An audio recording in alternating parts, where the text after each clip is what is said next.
26/11चा mastermind Tahawwur राणाला घेऊन एनआयचं पथक भारतात. तहूर राणाला विशेष विमानाने दिल्लीमध्ये आणलं. पटियाला हाऊसच्या एनआय कोर्टात हजर करत ताबा मागितला जाणार. धनंजय मुंडेंसह गँगची औरंगजेबापेक्षा जास्त क्रूर वृत्ती. माझ्या आईवर दबाव टाकल्यामुळे तिने आत्महत्या केली. करुणा मुंडेंचे गंभीर आरोप. पुण्यातील गर्भवती मृत्यू प्रकरणी भिसे कुटुंबाची पुण्यातील अलंकार पोलीस ठाण्यामध्ये तक्रार.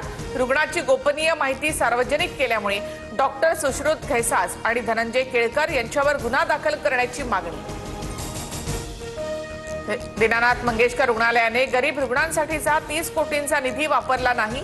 धर्मादाय आयुक्तांच्या अध्यक्षतेखालील समितीचा अहवाल सादर. एकनाथ शिंदेंनी दिलेली 5 लाख आणि चंद्रकांत पाटील यांनी दिलेली 1 लाखाची मदत भिसे कुटुंबियांनी नाकारली. दीनानाथ रुग्णालयाच्या हलगर्जीपणामुळे ईश्वरी भिसेंचा मृत्यू झाला होता.